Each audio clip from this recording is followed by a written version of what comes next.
Welcome to episode 50 of the podcast. So, for this special occasion, we're doing an AMA. And Alex and I covered such topics as what creates toxic masculinity as opposed to actually being aligned with your environment and why that happens. We covered what leads some people to success and what actually stops most people from achieving what they think they actually want.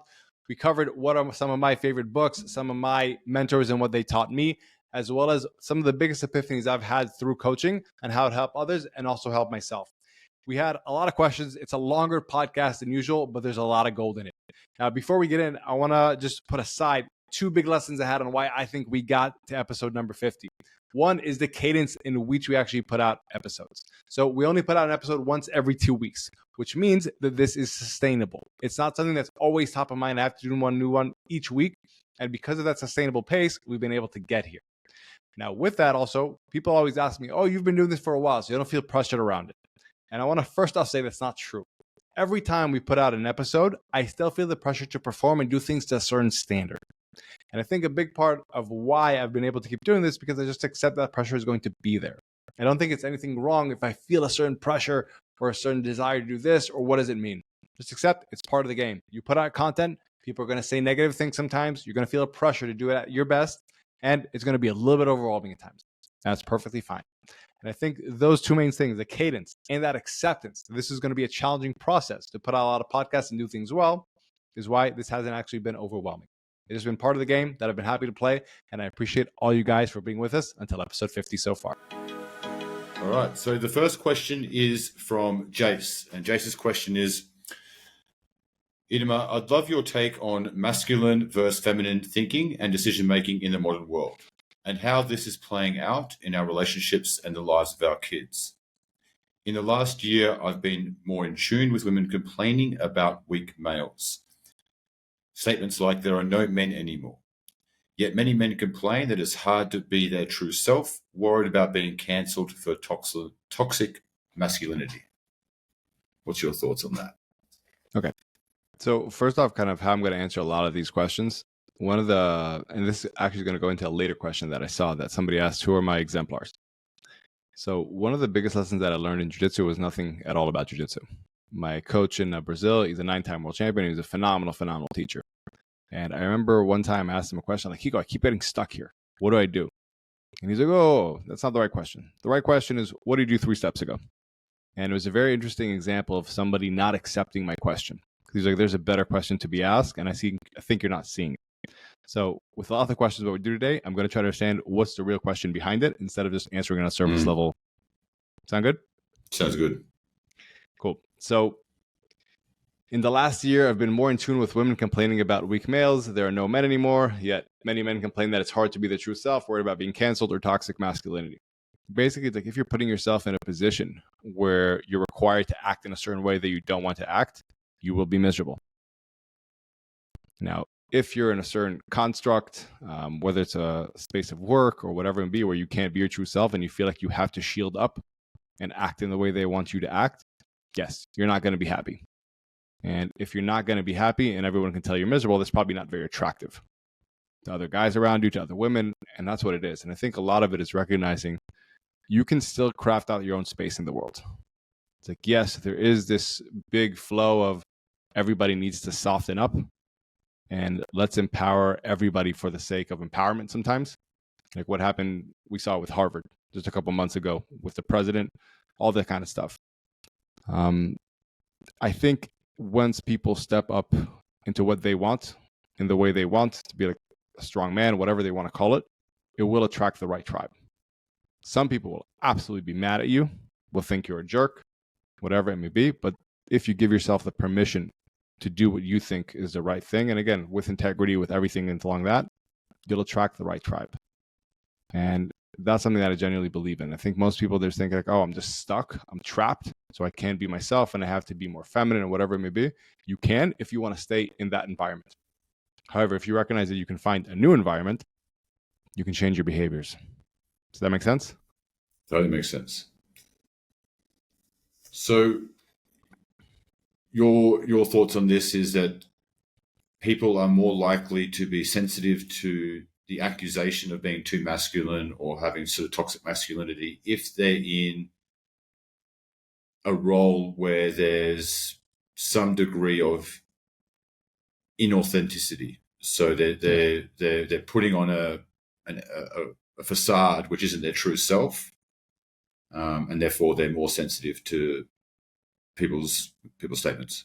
I think it's a fit issue. So let's put it this way. If you go to a hardcore MMA gym, no one's going to be like, dude, you're being too masculine here. This is not okay behavior. And that's the bottom line. If you're in a position where it's not a fit, where that environment is trying to get you to act in a certain way that you don't align with, you can get out of that environment. Now, if you want to fight over, well, this is right, this is wrong, whatever it may be, okay, you can have that. I think the more pragmatic thing to do is to find where is it a right fit. For example, like I'm a part of a couple of entrepreneurial communities. One of them I was at a conference, at a big one, a couple of weeks ago. 90% of the people attending there were males of that, let's call it that organization. 10% were female. About 80% of the speakers were female. So what that means is that they were probably more focused on inclusion of women than just saying who are the best possible speakers for this group. Now, I'm not going to say whether that's the right long-term vision, wrong long-term vision. It's just that's what it is. And I was like, you know what? For me right now, that is not my focus. I would rather just get the best stuff from the people with the most merit. And that's probably not what happened here. There was probably another agenda that was higher on their totem pole, which again, fine for them. It's just not a fit for me. And I think a lot of the guys say like, oh, I feel like I'm being forced into this trap. I can't be myself. So I have to, grow a beard to show that I'm a man. It's like, what if you just get out of that system that you don't like? Now that's challenging because you might have to learn a new skill set. You might have to leave certain things behind that are kind of the devil that you know are more convenient. But if you don't want to be part of that system, recognize you can get out of it. It's just going to require more effort than you just complaining about whether it's not allowing you to be a man or whatever it may be. Like, so what? Sorry, go ahead. I was going to ask how would we redefine that question? Like, what's the bigger question behind that? Is the question maybe why are we sensitive to, or why are we even concerned about being labeled as being toxic or too masculine? It's what to do if I feel repressed. It's like the whole, you can accept it, change it, or leave it. Those are usually your three options. If you want to accept it, and you're okay, we should just be different. I should be less masculine, whatever that means to you, cool. If you want to fight and change it, also cool. Or if you want to leave it. And honestly, usually leaving the situation, if it's possible, is easier. So like, for example, if you don't want to raise your kids right now in the hotbed of all this PC stuff, let's call it Northern California, then leave Northern California. Like when I remember I was at a conference about 3 years ago and I spoke there. It was a tech crowd. And I kept talking to people before my talk and all that. And people kept telling me about their partners and all this. And I was like, oh, my wife and I. And it was interesting for a while. I didn't understand what everybody meant. And then I was like, oh, I'm not allowed to say my wife because that's not inclusive in this crowd. Yeah. For anyone listening, okay. Alex's eyes just popped out. Because that's also, I was like, is this what's going on here? That's why everyone's telling me, because I didn't understand if it was their business partner, their life partner. Whenever I would say my wife, somebody would quickly say, oh, my partner. Is to correct me as a savage Middle Eastern. And what I recognized there is that people were spending, what I noticed, having lunch with people, the biggest priority people had was to show how politically correct they were. Mm-hmm. More than to actually be effective in growing their businesses. Mm-hmm. So again, if that's what they want, great for them. But it's not what I wanted. And I was like, okay, I'm probably not going to be moving to San Francisco anytime soon. And I think that's just a big part, like especially the person who asks has a lot of location independent. I know him personally. So to do those things, like you have the option, you have the choice. And with your kids as well, like you can move them different places in the world. I think the recognition that you can find your tribe, there are enough people that think the way you think, it's going to be easier than trying to change the world, just getting frustrated by it. And again, like in the hardcore jiu-jitsu gyms that I've trained at, I didn't see a lot of beards. Like usually it's the guys that are trying to prove something that like I have to grow a beard in order to seem masculine. It's like there's something else you can do that's probably going to have a deeper impact than you just growing a beard. They're lazy. Yeah. They're lazy to shave. Lazy to shave.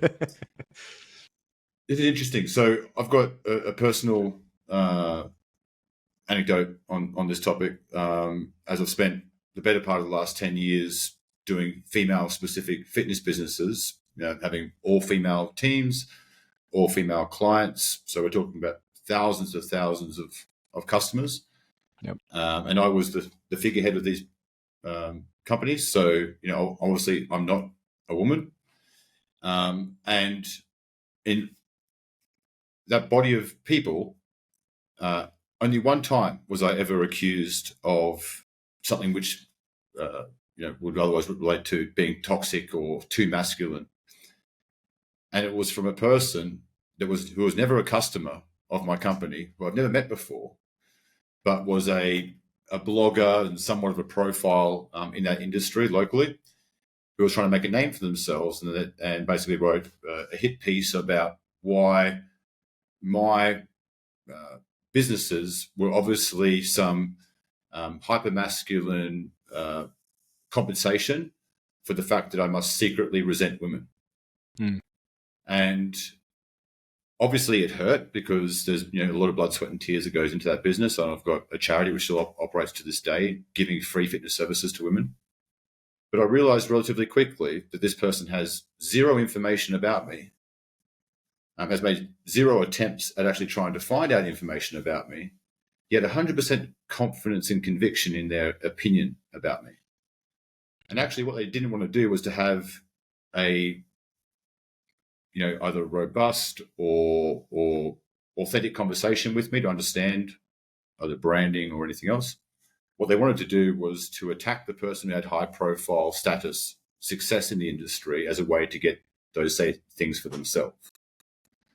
So I wonder if behind any of those fears of being accused of being a toxic or too masculine is not recognizing that the people who are usually the fastest to label someone as something are usually the same people who have zero information about the person. I'll take it to a deeper level. I think it's a need for approval. Mm-hmm. So if you are fine with who you are and how you're conducting yourself, you're fine with your integrity, you're completely at peace with it. If someone says you're too toxic or whatever it may be, that shouldn't bother you. Mm-hmm. Like, honestly, I get, let's say, crap for directing most of our content towards a male audience. Logically, like the vast majority of when we try to do it for everybody, the vast majority of our clientele, we're male. And we recognize that if we actually just send our messaging more towards males, we're going to get more of those clients that are the majority, so to speak. So we did that. And then people will come out, and we've had people say, like, this is not okay, this is not inclusive, this is not that. Now, even if they're right, that it's not inclusive, I'm okay with what we're doing. And I think that's the ultimate thing. Like, if someone calls me being a toxic male or whatever it may be, like me and my wife, we've showed this to you guys in the Elite. We have a tracker of how we do it, and it relates to our sex life, even all these things that aren't very soft and spiritual. Like, I'm okay with that. You can call me whatever you want. I'm at peace with myself. And I think that's the biggest thing. Like, if somebody calls you a name, whether it's toxic masculinity or whatever it may be, but you're in peace with your integrity, you should be okay with that.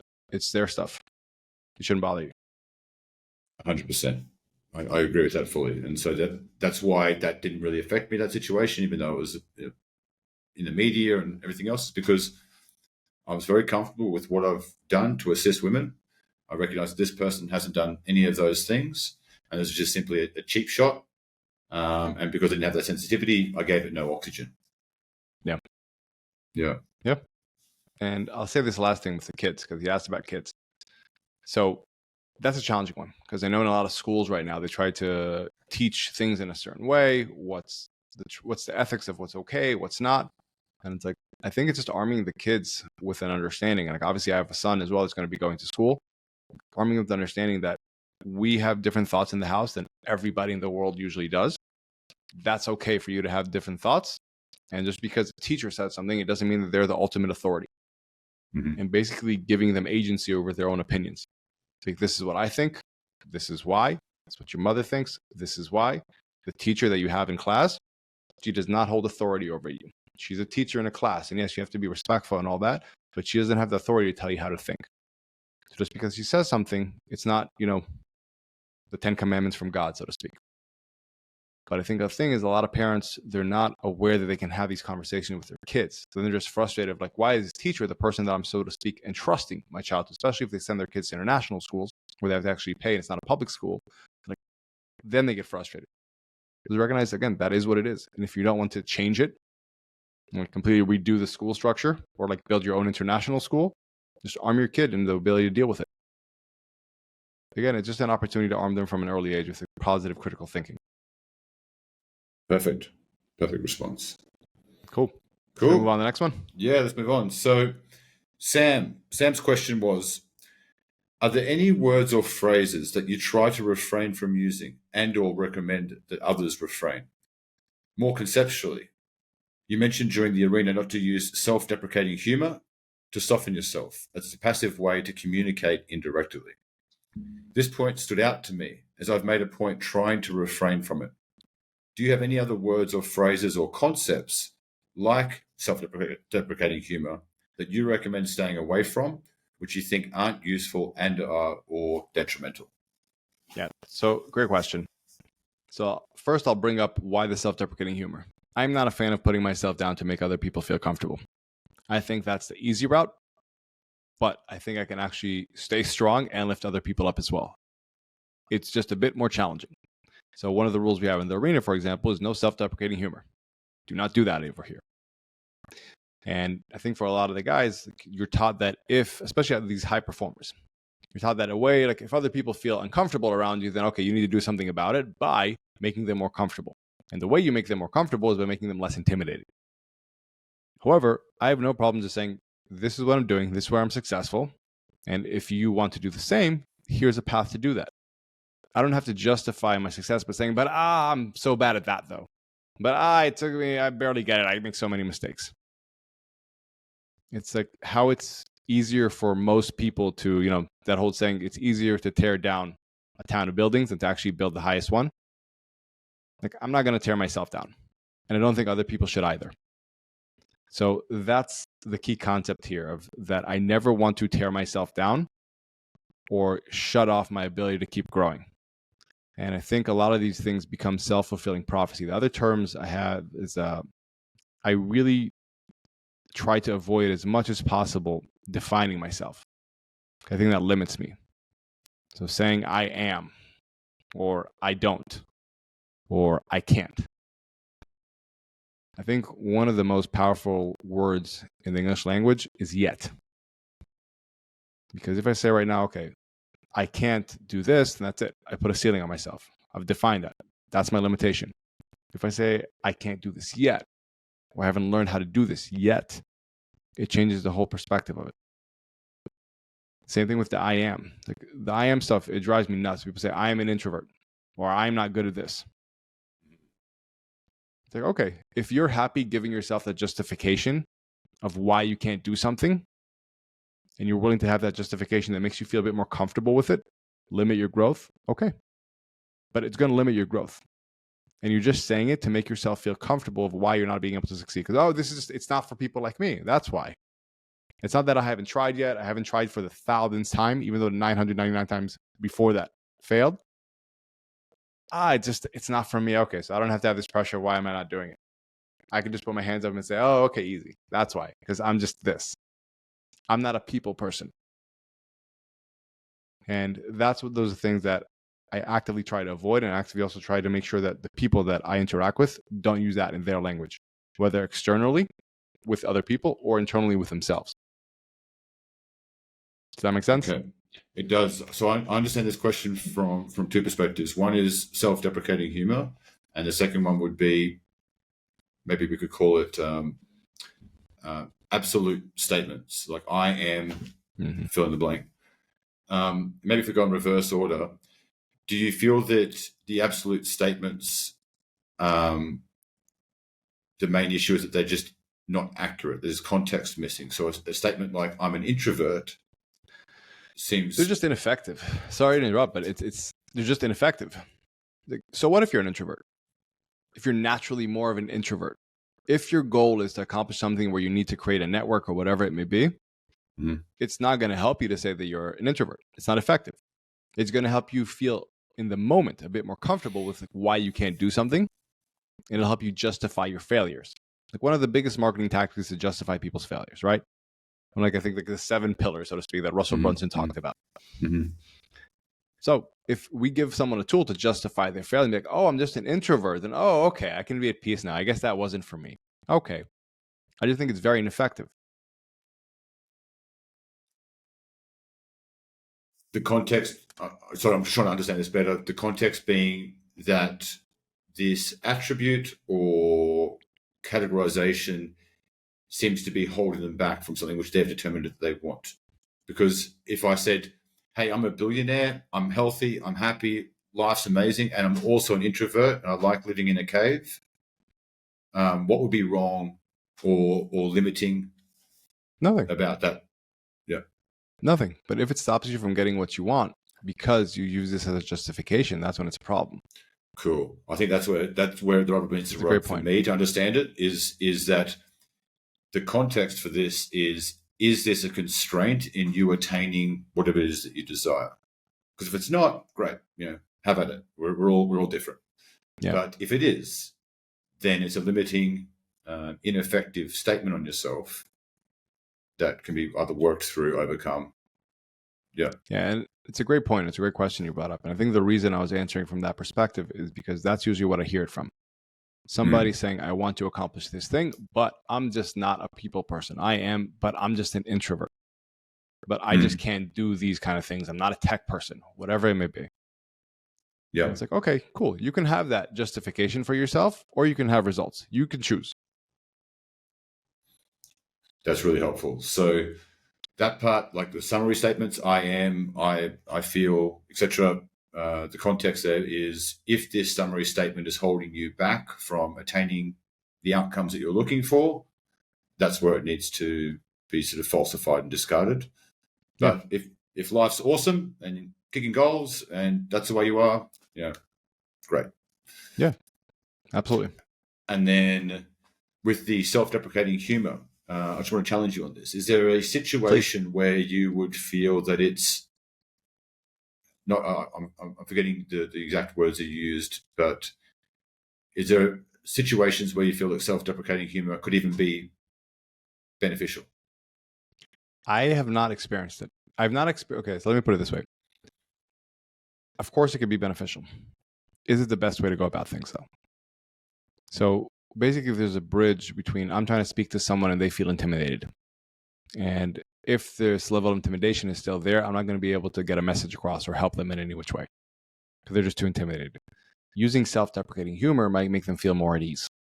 And therefore, they'll be able to accept some of the perspective that I offer, something that could benefit them. So cool, it is helpful. However, I think there's things that are a lot more helpful. Because if I'm just trying to make them more at ease, that's the goal of self-deprecating humor. I can do that in other ways. I can put my hand on their shoulder, show them some empathy and be like, hey man, like I know this stuff seems intimidating, it seems above your head, but like it's doable. It's all doable.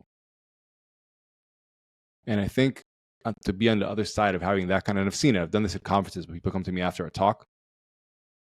If instead of me trying to bring me down, I try to bring them up, it has a much longer impact on them and a much deeper impact. So if that's the goal of why using self-deprecating humor, to make somebody feel more comfortable so that they can receive a certain message or whatever it may be, I think it can work. I just don't think it's a very effective way to do things. Right. So if I look at someone like a Warren Buffett, because he stands out to me as someone who, I wouldn't necessarily say humor, but he doesn't flex on his successes. There's sound bites which more or less boil down to, I'm just an old man who likes playing bridge in Omaha. Do you feel that is potentially beneficial to making his perspectives more digestible and relatable to the average person, rather than talking about the deep dive business analysis that they go into in terms of their stock picking? I don't know about the bridge comments. For example, when he says like we just try to do things that aren't stupid, I think that doesn't only make it relatable to the average person, but it makes it very clear. But I've never heard him or Charlie saying, oh, we're just like stupid individuals. We're just a couple of dum-dums who got lucky. Got it. Again, they might have said that. I've never heard the stuff that I've studied from them. You're right. This has actually been selfishly very helpful for me because I feel like I do use a lot of self-deprecating humor. Whether or not it's effective or not, maybe the value here is differentiating what is simplified information. Like, how do I give high-level information in a digestible format, which I think the world's greatest educators do, without downplaying my capabilities. Yeah. So can I take this to a whole kind of different level of depth? Mm-hmm. Let's go deep. So let's go deep. So I would say, what is my goal? Is my goal that somebody feels uncomfortable around me and I don't feel comfortable feeling big? So then I have to make myself feel small because I'm afraid that if I'm too big, people won't like me, people will judge me, my parents will chop me down, somebody in my old environment will chop me down. Is that where it's actually coming from, my desire to do this? Or does it actually help somebody? Because again, from a very logical perspective, if my desire is to solely help somebody, then I don't think that's the most effective route. The most effective route is not to chop yourself down, it's to help them build themselves up. However, if I'm not emotionally aware of that and I just feel uncomfortable because somebody heaped praise on me and I don't know how to accept praise, and I'm like, no, I'm just a simple guy. I just got lucky a little bit here and there. Coming from two different places. And I think that's the big thing to understand. Like, is it coming from a place where you're uncomfortable being big, so you're making yourself small? Or are you actually saying this is the most effective way to help somebody else also grow? Two different approaches. I think that's very powerful because you've challenged me on this topic, and previously I had convinced myself that self-deprecating humor was a tool to use to make the other people feel comfortable. But when you challenged me, and obviously there's some background to this, it's more likely to be a crutch that I'm using because I'm worried about sort of, it sounds fluffy, but stepping into power. So actually, it's a defense mechanism for myself. If I use self-deprecating humor, I'm trying to recalibrate this person's expectation of me because I have an aversion to being in a position of power. We don't have time to go into the therapist's couch as to why, but that's actually where it comes from. I'm not using it strategically as a tool to help this person get from point A to point B. So I'll say it in a different way. The reality is that people pleasing, trying to make people feel comfortable, whatever it may be, usually it's not about the other person at all. It's just about making yourself feel comfortable to how they reacted to you. And that's the big thing. It's like you were just trying to make yourself feel comfortable because all of a sudden it got a bit uncomfortable. So you're like, okay, let me deflate this tension in the room where all of a sudden I feel above them or they feel beneath me or whatever. It's showing me that I'm actually very smart. Let me deflate that a little bit. I don't feel comfortable with this. That's awesome. Yeah. So it's not being used as a tool to make the other person feel comfortable. You're using it as a defense mechanism to make yourself feel comfortable. Yeah, and also like about how they feel. So I've said this many times. I think one of the reasons I'm able to do my job very well, dealing with people's emotions or whatnot, is because I am generally much less empathetic than most individuals. You're laughing. But the reality is when I'm talking to somebody, for example, at a conference, somebody comes up to me. I have a vivid picture of this one guy from this last conference. And I was like, I really didn't care about how he felt in the moment and how this conversation, I knew it was going to mess up the rest of his day. I knew he was going to have to go take a nap afterwards. They go relax by the pool, whatever. I knew that. But I was like, this will actually really be helpful for him in like 5 years down the line. And I remember he left the conversation with me pretty frustrated. I could see it in his face. Like he was like, I left thinking, I think this guy thinks I'm a dick. A couple of days after the conference, he messages me like through the app and he's like, hey man, I just want to say thank you very much. I actually talked to my girlfriend about this. I really appreciate you taking the time to deal with it. But if I would have cared about how he felt in the moment, I would not have been able to deliver the truth he needed to hear. That's again, awesome. Self-deprecating humor is just about me saying, how does this person feel? It's not what they actually need in order to grow to be the best version of themselves. Does that make sense? Makes total sense. Cool. So we're using self-deprecating humor often as a insurance policy to make ourselves feel more comfortable. And the second part, those sort of absolute summary statements, I am, this is, they're just inaccurate because they're lacking any context or nuance, and they're likely. So you go. Yeah, I don't know if I would necessarily say they're inaccurate. They're just ineffective. If you have a goal and this identity or this absolute truth, like you said, whatever it is that I am or I don't, is getting in your way, you can either have that justification of why you can't do it, or you can have the result. And the reason I'm also comfortable saying this is like I had a lot of issues connecting with people. Like, you got to remember that I went from very much being in the shadows, like in my line of work, to all of a sudden becoming an entrepreneur and being a speaker and meeting a lot of people.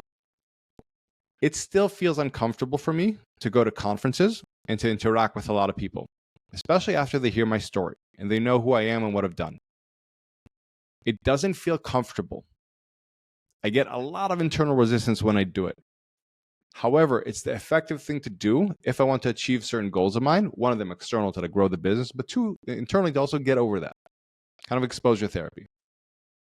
But if I would just say, you know what, I had this stuff happen to me. I almost got kidnapped, I'm just not a people person anymore.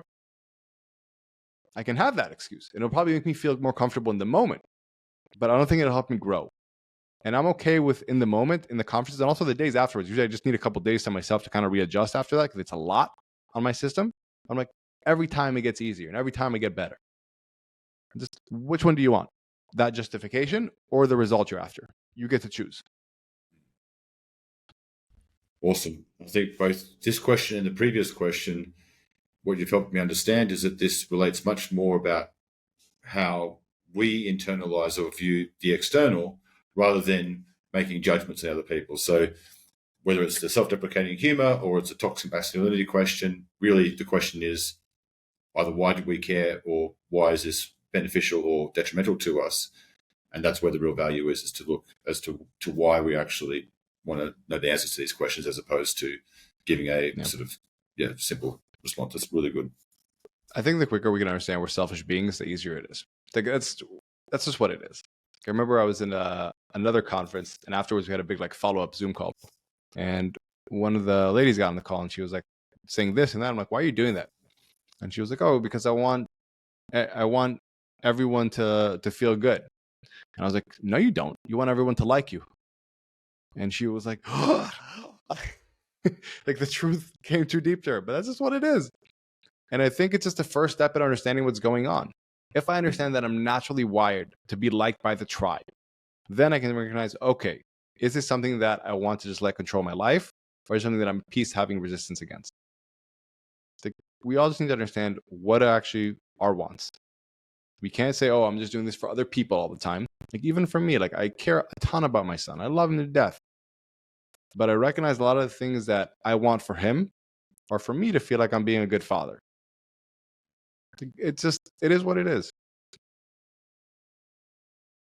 That's fantastic. I was just listening to you break that down. I couldn't help but think behind all of these questions are all the infinite number of questions that we're not asking. So we're not asking about what type of potatoes to plant and what type of soil and what part of the world. Why? Because we don't care.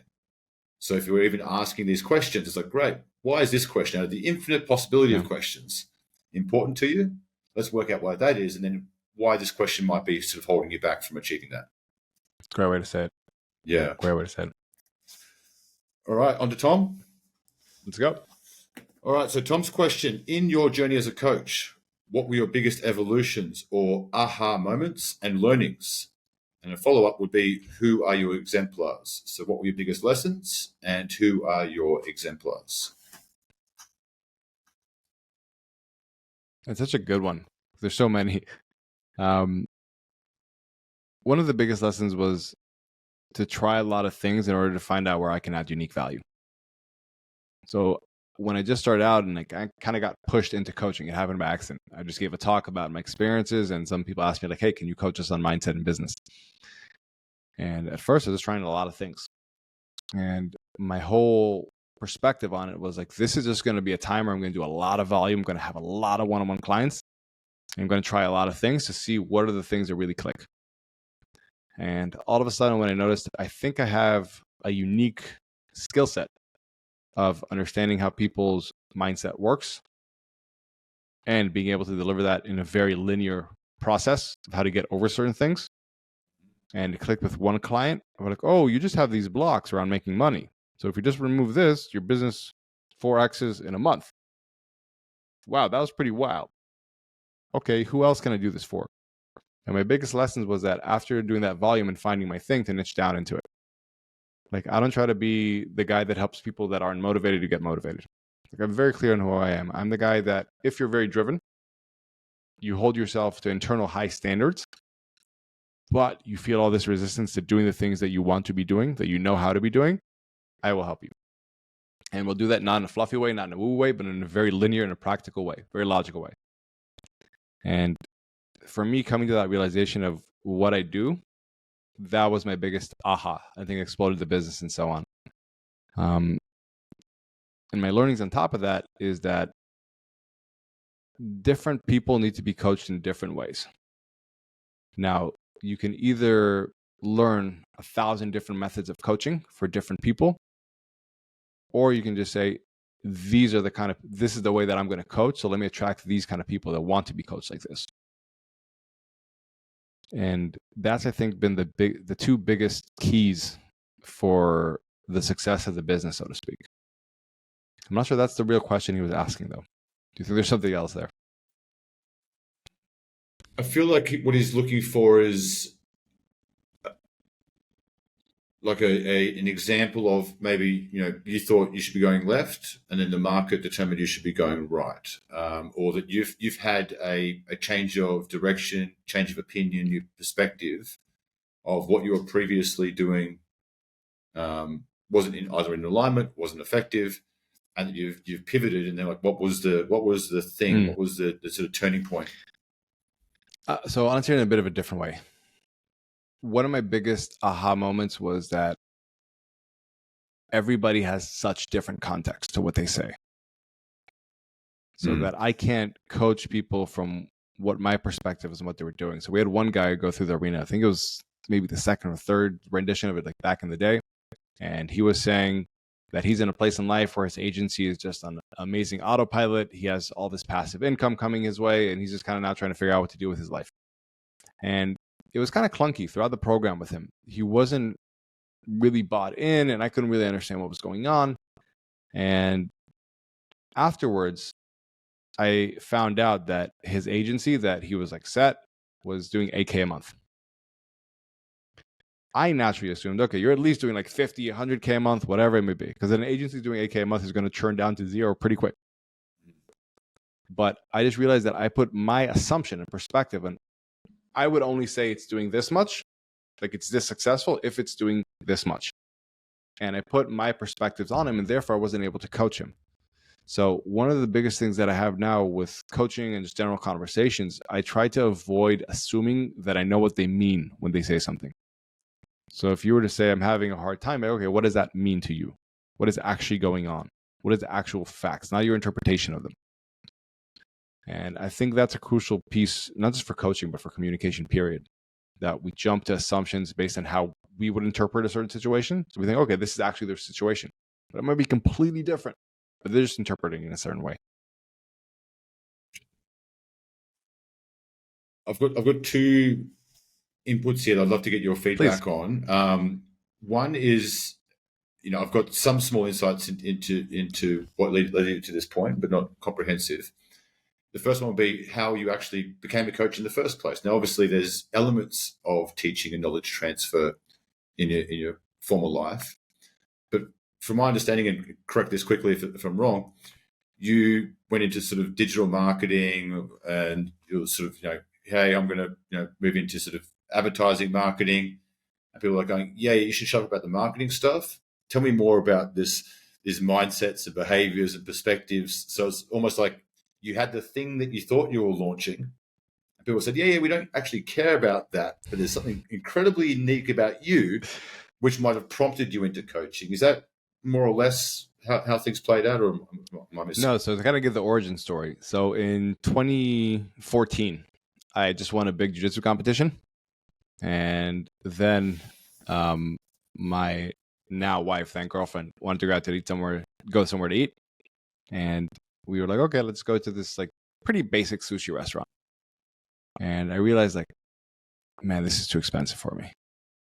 And she was like, oh, I'll get it. And I remember feeling so ashamed of where I was as an individual, that I had tried so hard and made so many sacrifices and was successful at it, at this thing called Jiu-Jitsu, but it was very unlucrative, to say the least, especially back then. And then I was like, man, something has to change. Like, this is beneath who I hold myself to be, to not be able to afford sushi. Like, something's wrong here. And about a week and a half later, I got a call from my old boss in the agency when I was in Moscow working undercover. He had opened up a big security firm in London. And he was like, Itamar, how you been? And I was like, I'm doing all right, man. What's up? And he's like, we just had a guy contact us. He's a billionaire. He just sold off a bunch of oil fields. He bought this $500 million mega yacht. He wants to get around the world for a 3-year kind of retirement tour. You want to join?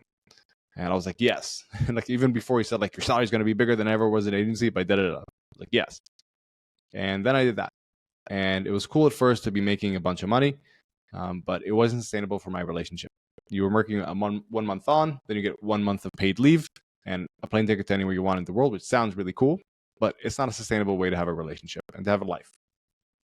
So at a certain point, I was like, okay, I got to do something else. So I read the 4-Hour Workweek like everybody else. And then I was like, okay, I'm not interested in marketing. It's not my passion, but I recognize that I lack skills here. And I need to start giving myself an ability to launch from something. So I was like, okay, I went into the mindset to do the agency, to launch a marketing agency, but I knew it wasn't my end goal. I didn't, however, let that tell me, okay, don't do anything. I was like, this is just going to be a phase where I'm going to learn something and hopefully lead me to something else. So like, take one step forward, it'll lead to something else. So I did the marketing agency. It went okay-ish, didn't blow up the world. And then I got the opportunity to give a talk at a conference where there was a lot of other marketing agency owners. Some of them were like 7, some of them were 8, which was much bigger than where I was. And I asked if I could give a talk about my lessons from the special forces and undercover, like about how to deal with stress, all that kind of jazz. He said, yeah, that'd be great. And the goal at the end of the talk was to say, hey guys, so if this was helpful for you, my agency is kind of doing, if you have any advice for me, I'd really, really love to hear it. And the whole goal of that talk was to say, okay, like I'm a really beginner person here in this skill set, but I think I'm a high level individual that can contribute to your life. So if this contributed to your life and you could help me up level my skill set here because you're really good at that at the agency, I would be really grateful for it. So here's a way for me to put myself out there and prove to you that I am worthy of your attention, even though I'm less successful than you are right now. And then after that talk, a bunch of people came to me like, hey man, what if you just didn't do the agency thing at all? You did this business coaching. And I didn't know that was a thing. I initially remember saying to people, no, I don't want to do jiu-jitsu coaching anymore. They're like, no, business coaching, that's a thing. And that's how it started by accident. But I think a big part of it was I kept trying to put myself forward in a way to learn some skills and to give myself an opportunity to stumble into luck, so to speak. Perfect. So you didn't allow a bias or any kind of sort of fallacy that I'll put so much work into sort of launching this agency, or this agency is the next thing, that when the market spoke to you, being people saying, hey, the way that you see the world, your perspectives, your experience, your mental frameworks, this is really helpful. You were able to pivot to sort of meet the market as opposed to pursuing the track that you were predetermined you must go down. I'll say beyond that, I think this is important to say. I did not like doing the agency. It felt fucking demeaning at times. I was like, I know who I am. I have to deal with these kind of business owners for $500 a month to run Facebook ads for them and all that kind of jazz. And I really disliked doing it. But I recognized that I have to start building skills somewhere. And this is a good way to do it without taking on a lot of financial risk myself, because you basically get to learn marketing with other people's finances as long as you give them results.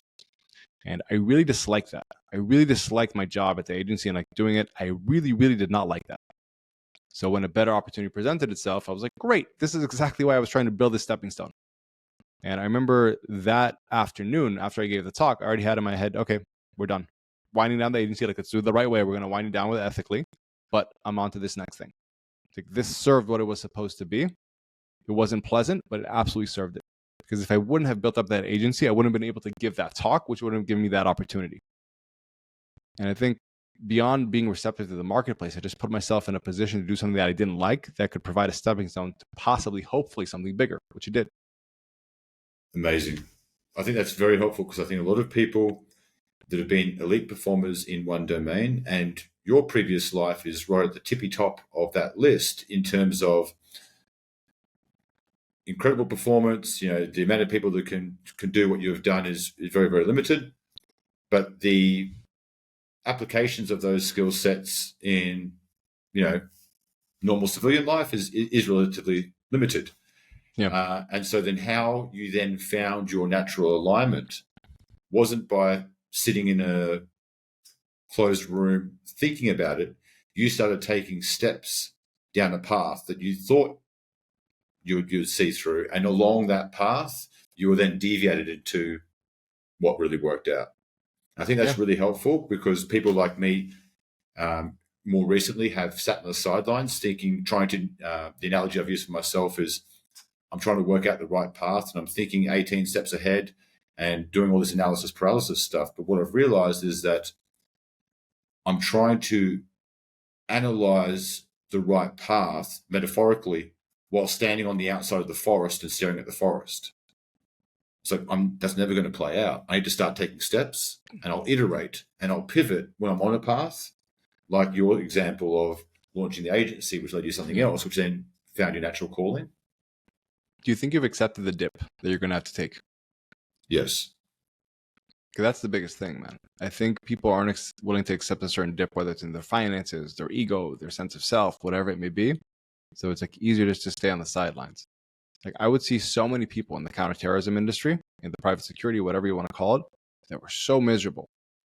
But the reality is, once you get a 6-figure salary and you're only working half the year, for a lot of people, especially like you said, like we don't have a skill set that's directly transferable to something else. They weren't willing to take the dip.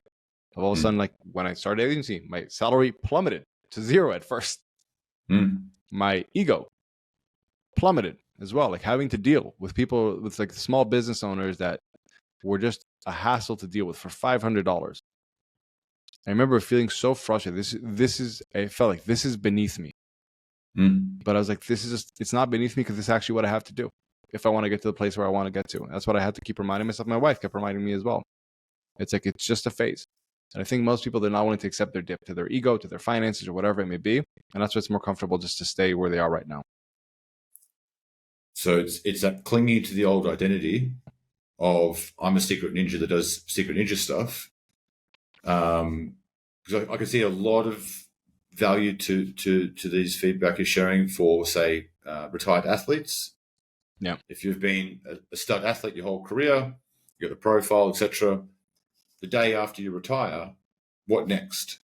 And if you're unwilling to start taking steps along some path, it might not be the if you're not willing to start at 0, if you're not willing to restart at 0, that's the big thing, man. Like what you're saying. Yep. So it's going to be getting comfortable with creating a new identity and taking action forwards, and trusting that on that path you will iterate and improve and new opportunities will be presented. But stagnation or sitting still and trying to wait for the perfect moment is almost guaranteeing that the career doesn't ascend. Yeah, to say it in a simpler way, like get comfortable feeling like shit for a while, because that's the reality. And like if you try to avoid that, you're not going to go into the dip that's required before you go up. It's like if you want to leave this little hilltop that you're in right now for the mountaintop that you really want to get to, you usually have to take a dip. And I think that's what for me was the hardest thing. Like it was much easier when I was, being flown around business or whatever it may be, going to all these like fancy places in Monaco and literally just having a wallet full of cash that I could use pretty much freely for the boss and for myself. Going from that to like going to a co-working space and dealing with like those kind of clients. When did I feel better about who I am and how successful I am? Obviously the former. But I was like, you know what? If I keep this momentary like good feeling, it's not going to give me the long term. And that's the thing. Like, are you willing to accept that you're going to feel like shit as you're starting something else out because you're used to feeling very competent? Yes. And I think that there's a well-trodden path by people who come from, say, your previous world. So what do I do? After doing the secret ninja stuff for a while, I write a book on being a secret ninja. And then I work in the private sector, basically doing other secret ninja stuff. And then maybe I become a firearms instructor, but I'm more or less staying in the same universe as what I was previously doing. because the shock to the ego, or the pain of losing that former identity and stepping into something new and starting from zero again, is just too high of a cost for most people to stomach. And that's actually what's holding them back. Yeah. And I think, to kind of wrap this up, because we're getting a bit to the weeds of this one, but with a lot of those kind of people, they're very tough people. They're very strong individuals. Like, they come from this kind of part of the world. They've been through a lot of challenging things. I just think they're not aware. They're not aware that you're going to feel this thing. You're going to feel resistance to it. And that's okay. Like, this is just another hard thing that you need to do. Like, I think if I were able to now go back and speak to a lot of the people that I used to work with and be like, like, you can have it, but it's going to suck for a while. But I think you're capable of doing it. If you're willing to make sacrifice X, Y, and Z, they would do it. And like, this is going back to what we said about the self-deprecating humor. If I told them that, that's infinitely more effective than me just saying, I just got lucky. I got an opportunity to speak at some conference, I just messed around a little bit and this happened. But I think that's kind of the looping back to that question. But does that wrap it up well? It does, but we missed out on one point. I know that we got into the weeds, but I think this is probably one of the most valuable questions, and that's why I think it requires a fair bit of context. But one of the other questions, or parts of the question, was, who are your exemplars? So maybe we can provide maximum value and shortest duration by saying, cool, what's your top 3 exemplars, people, and like a 1-sentence reason as to why? Okay, so I'll give 4. Okay. One of them we already said in the beginning, from Jiu-Jitsu, my teacher, Hiko. That's because he showed me an example of excellence in his teaching, and a big part of it because he was never willing to accept the question. So that's a big thing. Whenever someone comes to you and asks something, don't accept the question at face value. There might be a deeper question that needs to be answered. That's 1. 2, Andy Grove, who wrote High Output Management. And the reason was, like, I love the book. It had so much value in it. I think it was the introduction when Ben Horowitz, who was also a very successful entrepreneur, wrote the intro to it. And he was saying that the first time he met Andy Grove, he said, "Oh man, I really, really loved your book. I really appreciate it." And he just asked him why. In a very like I want to keep understanding, keep knowing that humble and aggressive curiosity is something I aspire to have. Another one is Shane Parrish. He's the founder of the Knowledge Project. Great book they just came out with as well. And my main takeaway from him, he always tries to figure out what is the root problem. Always go deeper. Like his example of, are you solving a 3-day problem, 3 months problem, a 3-year problem? Like, if you can get to the real root of it, it won't pop again for 3 years. It shouldn't pop up again in 3 days from now. And that's something I always try to think about, both in my business, but also dealing with people. Like, when you have a question for me, that's how I get to the root of it. I think I'm trying to ask, okay, like, what is the real big root of it here? That if we solve this, you're good for a couple of years. Like, you're sorted. And I don't care how uncomfortable it is. We're going to get to the root of it. 3. And the last one, this is a pretty simple one, but Jim Rohn. I remember when I was actually working for The Billionaire, I heard one of his lectures somehow popped up. And that's what at a point where I was feeling kind of frustrated about my career. And I thought, like, man, I don't have any other skill sets in the world. Like, I don't know how to get out of this. Like you said, do I become a firearm instructor? What do I do? And he simply said, you can have more if you become more. I was like, that makes so much fucking sense. I fucking love that. Because also it immediately took me out of a place where I felt I didn't have control over my life. I was like, oh no, I can become more, and then I can have more. And then I was willing to pay the price to become more, so to speak, what we talked about earlier. That's fantastic. So both Hiko, Andy Grove, Shane Parrish, what they all had in common, the trend between all of those, is that there's a deep exploration to understand the question behind the questions, because that's where all the real value is, rather than machine gunning out whatever first came to mind, which probably comes from a place of ego and wanting to be right. Whereas it's a deep commitment to wanting to almost serve by getting to the root cause. And then Jim Rohn, which is more sort of a high level, you can have more if you become more. A very Jim Rohn, but that's a very powerful statement. Is like, whatever you want is on the other side of building the capabilities or attributes required to have that thing. It's another way of saying extreme ownership, like what Jocko preaches about extreme ownership. I heard that from Jim Rohn before, obviously, his book came out, and that's what it was. If you take extreme ownership of your life and you become more, you can have more. That's just how it is. So if you're not going to become more, don't expect to have more. I was like, I'm with that. Awesome. Cool. Move on. Jerry's question. Okay, so Jerry's question. What are your tips or thoughts when it comes to being an elite performer, whilst also having balance in your life when it comes to other areas that bring joy and higher levels of well-being? For example, relationships, health, both physical and mental, and other interests or hobbies. Yep. So again, like I think the real question he's asking is, how do I live a life that I don't regret in 30 years? Because I allowed a certain passion or pursuit or whatever it be to overcome me. And then I lived a very monotone life. The question behind the question. Yeah. So I think the real question is that, again, like to say, what do you want out of life? Imagine yourself looking back when you're 70, 80, whatever it may be, and saying, what do I want out of this? Now, you can say, what are the things that I don't want to have compromised on? Like for me, I recognize I'm a fairly ambitious and hungry individual, and I enjoy the pursuit, but I don't want to have that consume me. And then look back in 40 years from now and say like, man, that was all consuming. I don't have a relationship with my son. My wife got divorced. My wife and I got divorced, whatever it may be. So I say, okay, what are the way you can operate within constraints? What are the constraints that you need to put on yourself? And say, within these constraints, if I have family time, marriage time, me time, fitness, whatever it may be, I'm going to go as aggressively as I want. And I'm going to enjoy that. And I think that's a way to have that be liberating, to make sure that you first say, okay, what are the things that I'm at risk to compromise on? Because that part of myself that's all consuming can overtake those things. Let me first nail those in. And by nail those in, I mean literally, I have a calendar. So like for my family time, for my son time, for my date night time with my wife, we have a specific calendar on the Google Calendar. Then within those things, once it's already there, and I'm like, I don't think if I do these things, I'll live a life that I regret. Go to the moon. Go as hard as you can. Go to the moon. And this is kind of a different subject, but I feel like also there's a lot of messaging right now in the world like, well, why even pursue a goal? Because when you get to your goal, there's going to be a moving goalpost. So what's the point of that? It's like, dude, if you like chasing goalposts and that's fun for you, the pursuit and growth, do it. The point is like, don't get to a point where that's all that's consuming you, and then you regret that you didn't live your life. So I think that's a way I try to look at it. First, okay, what are the things I don't want to regret? How can I make sure they're there? And for me, a big part of that is family. Also, not just family as far as my immediate family, but also like making sure that I have vacations timed out to go see my parents, to go see my brother and his family. So I say, if I have all of these in, then don't try to hold yourself back.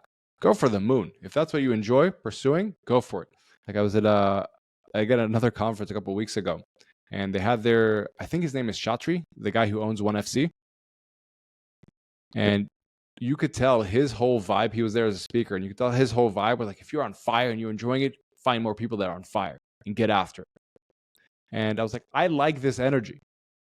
That's what I vibe with. If for some people, what they vibe with, we just want to be more calm and tranquil, cool. That's great for you. Again, different folks, different strokes. But if you really perform and say like life balance and you just want to like really go at it, figure out a way. What are the constraints that if you operate with them will give you balance? Go to the moon. That's what I would say. That's fantastic.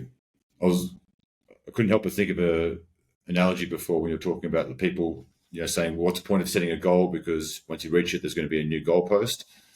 I couldn't help but think about a golden retriever at the beach and someone's throwing a tennis ball.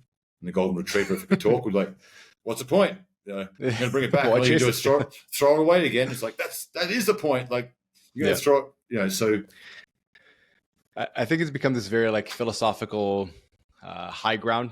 Now that people are like, I'm so enlightened that I don't even pursue anything. I'm just so chill. It's like, good for you. If I like the pursuit, I like getting better at things, I like overcoming challenges, I'm going to do me. And I think a lot of entrepreneurs now feel like they don't have the permission to really go all out in certain things because they're like, well, I've been told that's not what's going to make me happy anyway. It's like, that's true. That in isolation, if it comes at the expense of all the other things, like you have a terrible family life, you have a terrible relationship, your terrible health, yes, you're probably going to be miserable. That is true.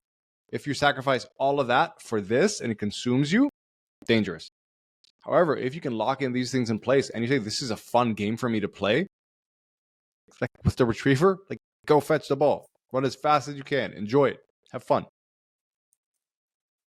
In your experience, is the challenge for, let's say, entrepreneurs either A, identifying what's important to them, because it's easy to talk about business, but it might be harder to talk about relationships and spiritual growth or other areas of life. Is it that they're not clear on what's important to them, or is it they don't know how to balance it? So they have clarity, but they don't know how to actually balance their time allocations and sort of mental bandwidth, or is it a combination of both?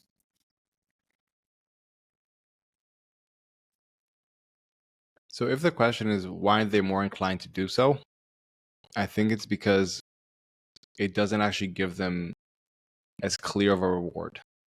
Like growing your business and seeing the numbers rise give you an immediate dopamine hit. It's so tangible. Mm-hmm. That can happen on a day-to-day, month-to-month, whatever it may be. Seeing other things that are less tangible, deteriorate, like your health, your relationships, and so on, it's harder to spot. And I think a lot of the successful entrepreneurs are such pragmatic individuals. That's why they're successful, that they have a more pragmatic KPI to follow with growing just a business. And even though they're aware, like I know my relationships are important, it doesn't click in as easy for them to quantify if it's successful or if it's not. So it's because it's not a game where they can see the scoreboard and how they're winning or they're losing. They're just less attracted to playing that. Does that make sense? Or is it a bit too abstract? No, it's not abstract. I've taken tremendous value personally from, say, the relationship tracker that you shared. Now, if we had met 10 years ago, I would have had a very different, very biased perspective on that. I think anyone who needs to audit and report back on their relationship, probably, that's probably a relationship they shouldn't be in. Yeah. And that's a good example of, in my business dealings, I'm very systemized, processed, etc. And that's not because I'm naturally that way. I've just eaten enough L's to recognize that if I had measured those things or been more focused on what mattered, so now I've overcompensated with tracking. And the same thing is true with relationships, because if I'm not tracking what I've determined to be important, or if I don't know what's important, the chances of this relationship being, the definition of an amazing relationship, probably not going to play out by accident. Yeah. So I think that's really, really helpful. Yeah. And like you saw also with the relationship tracker, we said it's a living document. Like the wild thing is, if you ask most guys who are very cerebral or most women who are like really, really thoughtful about this kind of stuff, like what are the exact things that if your partner did, you would be super happy? They'll be like, I think it's this, this, and this. They don't have extreme certainty about that. Like when we do things in businesses, we're saying, okay, I have this hypothesis of what will work. Let me test that out. Let me track that, figure out what the data is, come back, figure out if this is the right way or wrong way. Doing the same thing in your relationship. But because we don't do that and it's not as tangible, we focus less on it. Do you feel that, to Joe's question, like if Joe's question more or less is how do we have balance in our life, not just in business, but also, relationships, hobbies, etc. Take it seriously. To put it very simply, take it as seriously. If you want balance in your relationships, but you're giving so much more attention to your business, figure out, okay, like how do I take this relationship more seriously? If I'm using trackers and spreadsheets to make sure my business is successful, are you doing the same thing in your relationship? If not, why do you expect this to be exceptional and this to also be exceptional if you're doing two different things? Yeah, that leads to my question is, do you feel that there's a challenge in balancing what is internally important, yet what gets externally validated? And an example of that is, I'm much more likely to get externally validated by creating a new company that makes $100 million in profit a year than I am about getting externally validated because I give my wife so much time and attention, or because I'm an amazing son to my mother, or brother to my siblings. And again, that's where we go for the first thing I said. It's like, when you look back at hindsight, what do you think was more important? When you're 80 and you look back, what do you think is going to be most important to you? And again, if you're saying the most important thing for me, not because I care about what other people thought, that I really had this desire, not to prove people wrong, but I just really like building. And that was my most fun thing, to build this $100 million company. And great. But if you're saying, I think I'm actually just doing this for external validation, when you're 80, you're probably going to assume, okay, when I'm 80, I'm probably not going to care about that, because I know most people don't care about that. So therefore, this is what's going on. And yes, you're always going to have that fighting against you, that impulse to, as a default, be accepted by the tribe, gain respect, whatever it may be. But that's where you have to kind of stand guard and say, like, this is not my deal. This is not what I'm signing up for. I recognize this is more tempting. but this is that junk food, so to speak. I'm not eating that. That's perfect. So looking into our future self gives us a benefit of hindsight that what's most important in life is probably not this quarter's marginal improvement of EBITDA or this ROAS on a certain campaign. It's going to be the big ticket stuff. Was I a good person? Did I enjoy my life? Did I have new experiences? And then to track those things. So get clear first on what's important, big picture, document those, and then to track them to avoid a situation where I feel like a lot of entrepreneurs fall in where they're playing whack-a-mole, where they're focused so much right now on launching this new business that nothing else matters. New business is in a good position. Oh shit, now I'm getting divorced. So I'm going to have to tend to a relationship issue over here. I fixed that. Shit, business has gone backwards, back into business mode. Oh, my health's not so good. I'm in hospital for 6 months. And they're just playing whack-a-mole and shifting because they weren't, first of all, clear on what was important, and then keeping all of those things aligned 24/7. It was like disproportionate attention to one thing at the cost and detriment to others, which means that they're never really rising all at the same time. Yeah. And I'll say like a simple way that I found successful for myself is just to operate within constraints. I recognize right now my focus is a lot of times at business because it's a fun game I like to play. Now, I recognize that if I just have in my calendar that we have 2 date nights a week and we have a date lunch with my wife, if I do those things, it's pretty challenging for us to not have a sense of connection. If every day at 5:45 I take my kid to ride a bicycle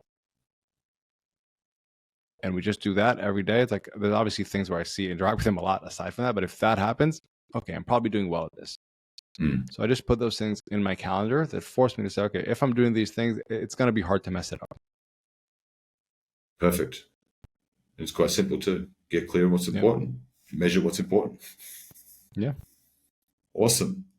Move on to Judy. Let's do it. So Judy's got a couple of questions. We'll leave with the first one. First question is, how do you let go of the belief that your productivity equals your worth? That your existence is only justified by hard work, and the harder you work, the more value you have?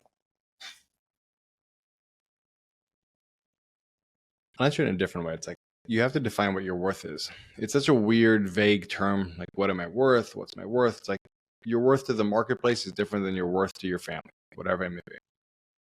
And like you just got to accept, like, where do you actually care? Where do you need to feel more worthy? And if it's just around the marketplace and you're saying my work isn't good enough, it needs to be better, I need to have a bigger product, be more productive or whatever it may be, that's what it is. Some of these things, like, it just is what it is. But again, you got to define, like, what is your worth made up of? And what does that even mean to you? So how would we start that process? How do we define what our worth is? It's a weird one, to be honest. I'm not sure how to answer it. Like, what does that even mean? What your worth is? I think it's one of those questions that sometimes it's a non-issue. It's like, who are you answering to? It's like, if you feel like you're doing the right things, the right people that you want in your life are being attracted into your life because you're that kind of person, you're getting what you want out of life, great. Like, I've never stopped to think, what's my worth? It's just a very practical, like, let's put it this way, very bluntly. Like in 2014, you go back to that Jiu-Jitsu time, you were already doing some very successful things in Hong Kong. You probably wouldn't have wanted to interact with me because you wouldn't have seen the value in that. You're a professional murderer in Jiu-Jitsu, so I think... But still, like on a business level, you wouldn't want to interact. Sure. Yeah. So, okay, like if what I want then is to have these kind of level of people interact with me, I have to be better. It's just a simple perspective of not like, am I worth? Am I this? Is like, what do I want? What needs to happen in order for that to be a reality? Like, I've never stopped to think about what's my worth in this, honestly. Like, to who, to what? I think it's an impossible question to answer because it lacks any context, right? Yeah. So what's my worth in what context? And this is actually a conversation I was having with my wife yesterday as we're coming back from a dog training place with 3 puppies. And we pose a question to each other: what do we want our dogs to be like? Which is an impossible question, because under what context? What do I want my dogs to be like is not a complete sentence or a complete question. What do I want them to be like at the beach? What do I want them to be like at home? What do I want them to be like in a playful environment? And so I think that's a more helpful way for us to determine our self-worth. In what context? Because if I was doing a business mastermind with super high-level guys that are all earning 7 or 8 figures, my friend who's the professional MMA fighter might not add much value to that conversation.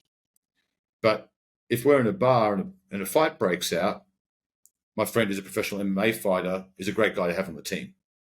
So in the only with the context could we establish worth. Without context, worth is impossible to actually I think measure. worth has become one of those kind of fad words, because it's not polite just to say, like, what's the utility?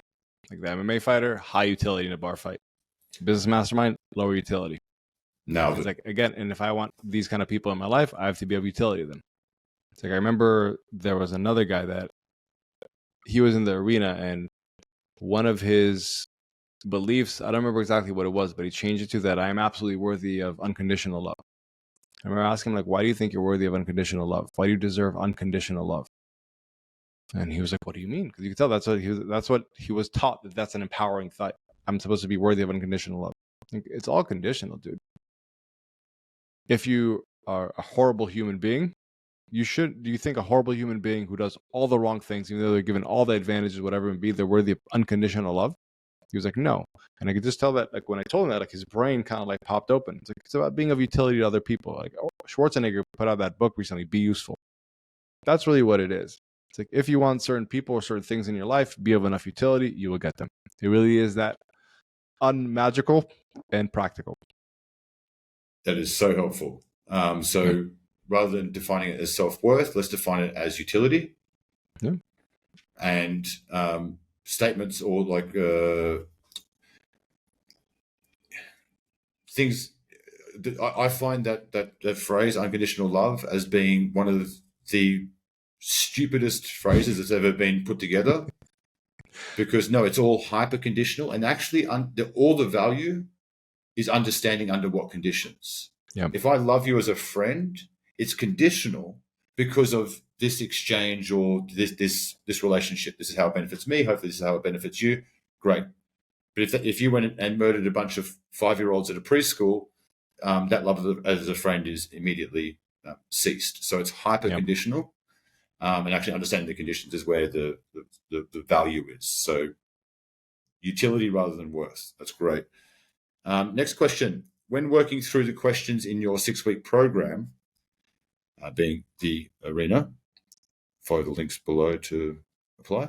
How do you know that you have the right end goal as opposed to the goal that you think you're supposed to want? It's a great question. So again, one of the things that we do is we take you to that, how you said, get hindsight by looking into your future. And the thing that does is, like, the best way I've heard it asked is, what would you do if you could never announce it?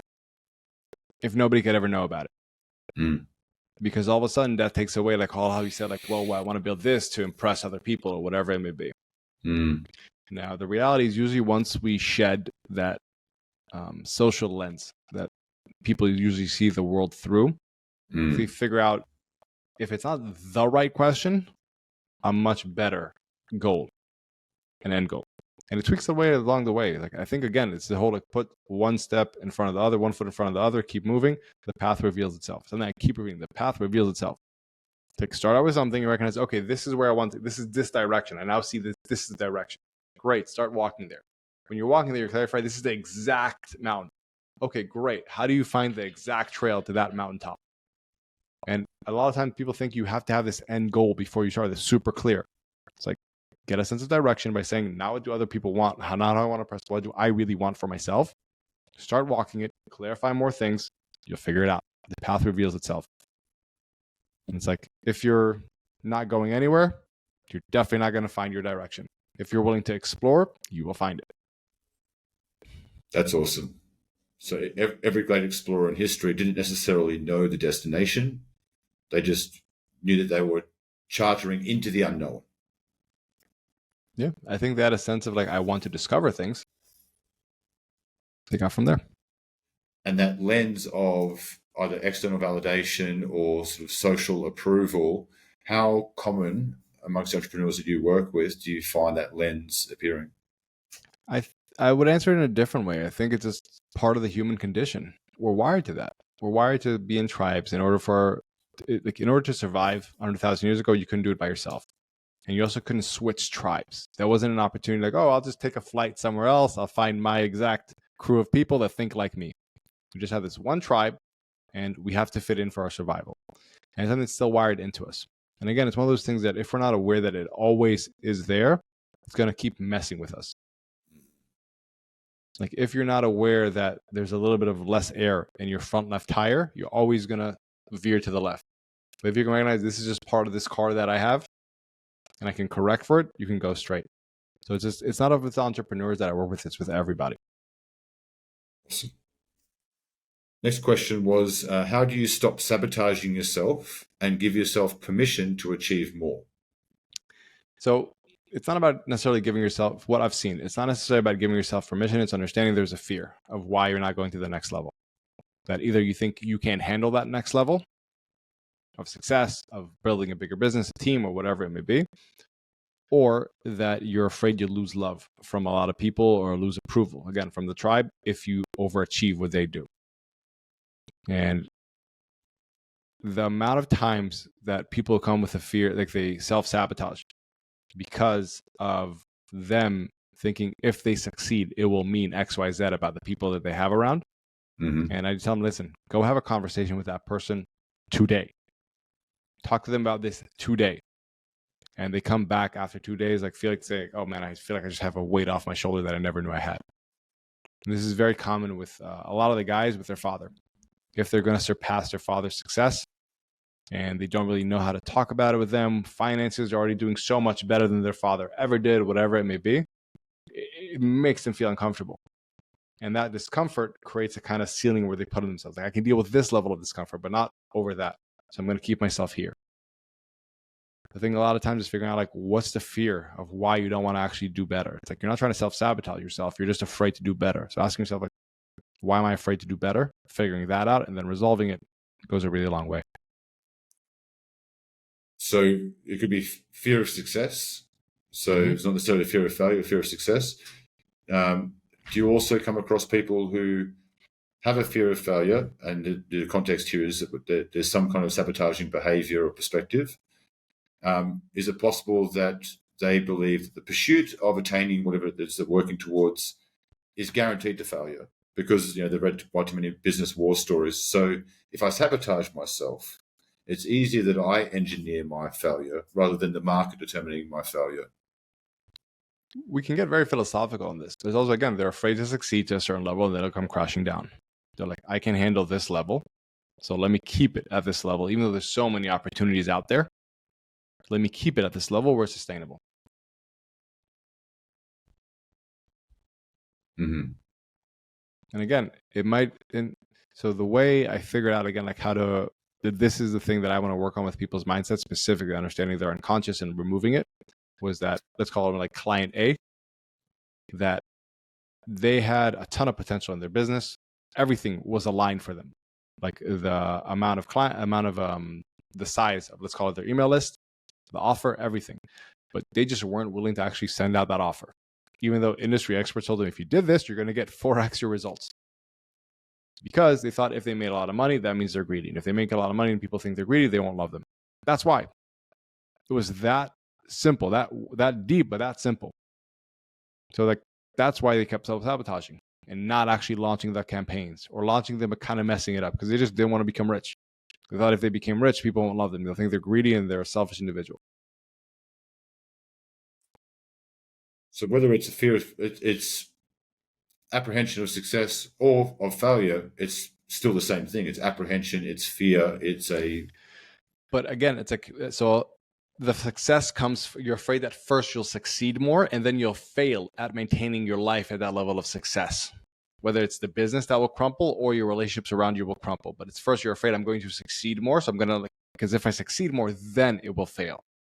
So therefore, if I preemptively cap this, I don't have to go through that up and down. It's going to be unpleasant.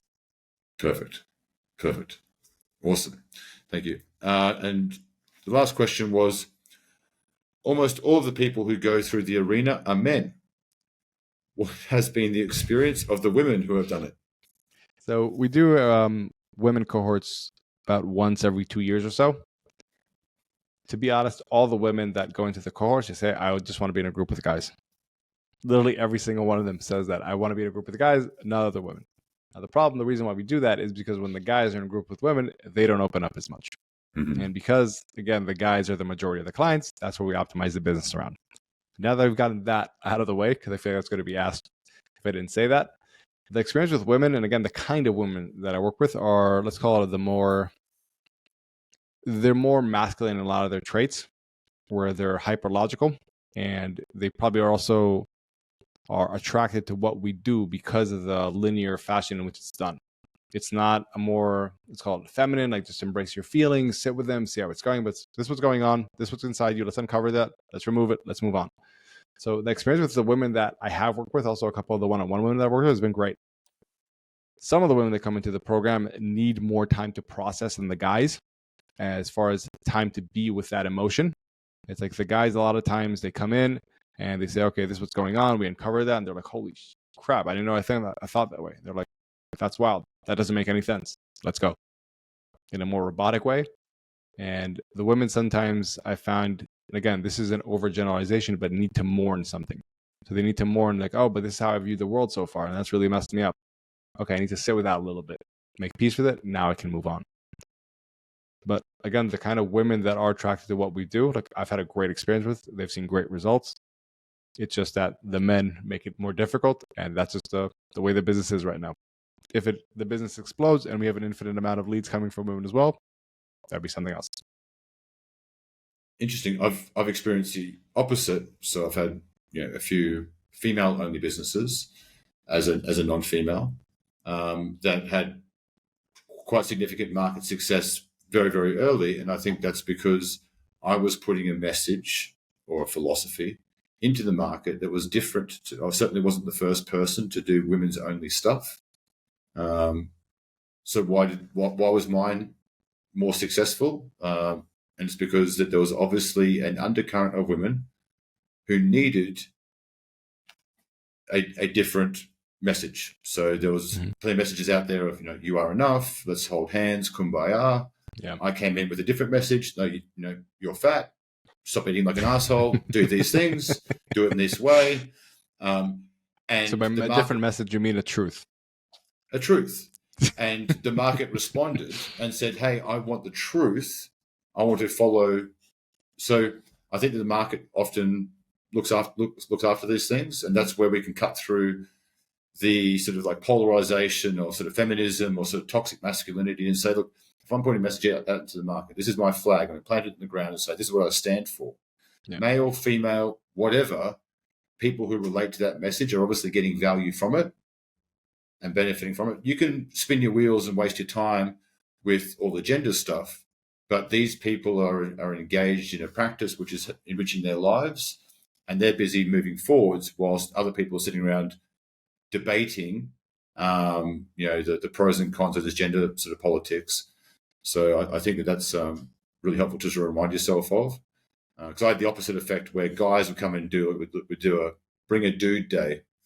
And the guys would get crushed doing these workouts. And a lot of these guys, quite a few of them were professional rugby players for the Hong Kong team. And they never wanted to come back ever again. And the women really enjoyed it. So I think just knowing what you stand for, why you stand for it, and sticking to your guns will attract people, and gender's irrelevant. Yeah, but I think to kind of go back to what we talked about at the very, very first part of this podcast, I could see how that would make people feel very uncomfortable, like if they were in my seat, because I do get messages sometimes like, hey, it's not cool that you're only opening arenas to men right now. What the F? This isn't inclusive, whatever it may be. And I'm like, that's absolutely true. It is not inclusive, but that is not the number one priority we have in the business right now. And I'm at peace with how we do things from integrity-wise. I always offer one-on-one spots to women as well. Like that, I don't separate. It has nothing to do with men or women. It's just, that's what it is. But again, like I'm at peace with how I do things. I'm okay with that. I'm fine with it. And therefore, this is like a non-issue when people bring it up. That's one of the many attributes that sets you apart, which I think a lot of people do suffer from, is trying to appease what's important to other people. So the fact that you're not inclusive, you're right. It's not inclusive. It's a accelerator for high performing people who want to be even more high performing. So, for all the people out there, there's 8 billion people on Earth. It's very hard to do anything which is inclusive of all people. So by default, you're exclusive to at least one person. Yeah, and I'll say it like this. So I was brought up in a culture that was extremely uninclusive in the special forces. There is nothing inclusive about the way they go about things. They kick people out left and right. You literally start out with X amount of people. By the end of each unit, not just the most elite ones of the special forces, you usually end up with about half of that. They purposely overdraft people in order to weed out and kick people out. And I got kicked out of the first unit. It was very clear to me that excellence takes priority over inclusivity, and that being excellent isn't an inclusive thing. It has to be earned. And that's just one of our values. It's like, I value excellence over inclusivity. Maybe that'll change in the future, maybe not, but this is what it is right now, and I'm at peace with it. That's awesome. So it's almost impossible to be absolutely inclusive on anything, because as long as there's one person you wouldn't accept into the team, you're not entirely inclusive. Yeah. So nothing, inclusivity doesn't exist. It's a fallacy.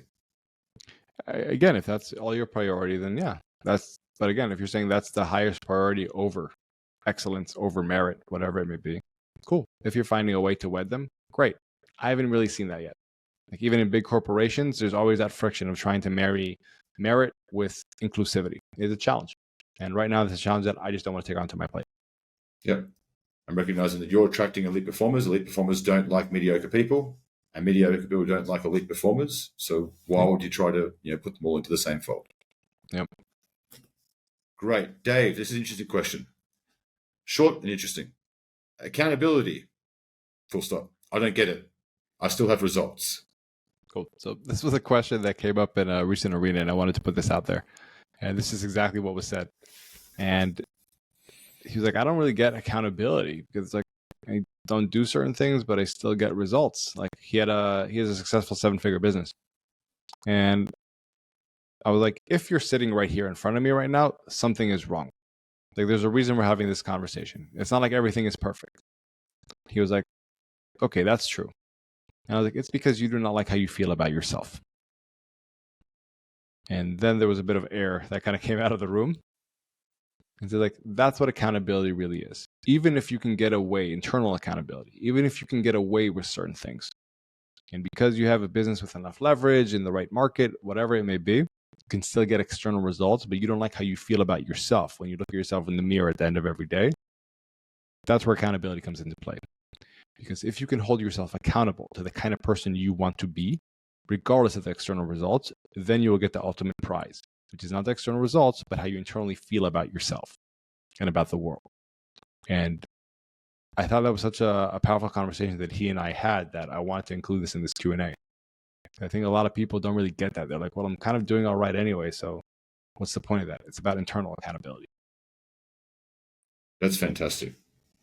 Separating that external versus internal. Is there a possibility that there's a bit of a blind spot as to what are the actions, behaviors, perspectives that are led to that? So for Dave's question, I'm still getting results. If you ask Dave, do you do things to get those results? Or does this happen by autopilot? Yeah, I do things. I think it's more from a lack of understanding what to optimize around. So if he was his sole focus was just results in the business, then like, what's the point of accountability? Honestly, we're getting the results that we want. But he was unhappy. He feels a bit unfulfilled. He feels it's like things are just kind of like dead. But if what you optimize around your focus is how can I feel proud of myself? How can I enjoy this ride? It's a very different thing you're optimizing around. That's what you need accountability for.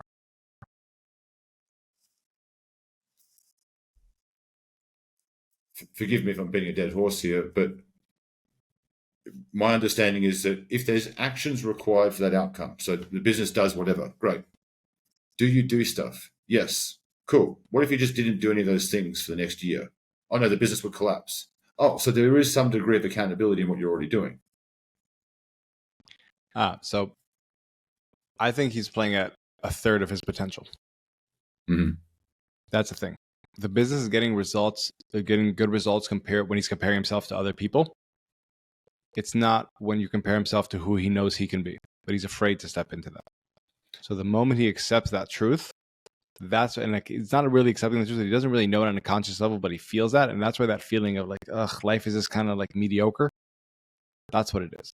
And for him to step up into the person he knows he can be, but is a bit of afraid to be, it takes accountability to be that person. That's when for him, and this is a personal thing, I know he'll feel like life is on fire. Got it. Cool. Move on to Greg's question. Greg's question is it okay to be pretty happy making good money and living a nice, comfortable life? Or is the only valid path to relentlessly pursue material goods and wealth? Or as Stoics would ask, how much is enough? It's a big one. Dude, whatever makes you happy, whatever you won't regret. That's the best way I would say it. Look into the future. What are you going to regret? Go for it. And again, it's the relentless pursue, how he said, to relentlessly pursue material goods and wealth. Again, there's a tipping point. Everybody knows there's a tipping point that once you get beyond a certain amount of material goods and wealth, there's a diminishing return. It doesn't really add much. But again, if you enjoy the pursuit of it, of goals, of going into bigger social circles, meeting higher level people, whatever it be, that's really great for you and that's what drives you. Great. Like if you're playing the game, not for just a reward, but because you love playing the game, keep playing the game. If you're saying, you know what, I'm really genuinely, I'm not afraid to go bigger, but I'm just genuinely happy to be making X amount of money right now and just living a more slow paced life. Great for you. Like this is something, actually a story that we're going to have in the book when it's coming up. The way I want to close the book is basically say, this is just a toolkit to get you to live whatever life you want to live. Out of the triple figure people we've had in the arena, there was one guy who, after doing the arena, became, I don't want to call it less ambitious, but he acted as somebody much less ambitious. And here's what I mean by that. He had already a very successful business and another business he was running on the side, and he was burning himself to death. Now, he didn't really want to be an entrepreneur. He just so deeply craved approval from his father. And the moment he realized this is the only thing that's driving me, it's not my actual want to grow stuff, I don't actually enjoy this game, he shut one of those down because he already had enough money in his bank account basically to live a very chill life. And then, you know what? He just walks on the beach and does his thing. And I'm so happy for him. I couldn't be happy for him. He's living his true definition of success. And I think that's the big thing. I don't try to put ambition on anyone. Just let's just clear the stuff out of your head so you can do what you want. And if that for you is to live a very calm life, great. If that for you is to go and conquer the world, great as well. It's like all this stuff that we're talking about, it's just a toolkit to find what you really want and give yourself the ability to pursue it. Perfect. I think that's one of your many unique talents is assisting people get closer to what they actually want, not what they think they want, what society is telling them what they should have. What do they really want? Without the judgment or downloading your ideals onto them. Right? So it's not all about Rolls Royces and fancy watches. It's about asking those questions and prompting and navigating the person to uncover many dimensions deeper. What is it that they truly want? Because with Greg's question, for me, all the value was in the first quick 3 words. Is it okay? Is it okay? Yeah. You tell me. So let me interject that. It's okay to do whatever you want. What I think is not okay is to do something that you feel compelled to because of some vague reason that's not very valid. Like I just being driven to do this because of a fear of not having a father's approval or a fear of people not thinking this of me. But like, is it okay if you're very clear on what you want, why you want it? It's not driven by some social default, by some survival mechanism or whatever it may be, but an actual logical, rational, like thought out perspective?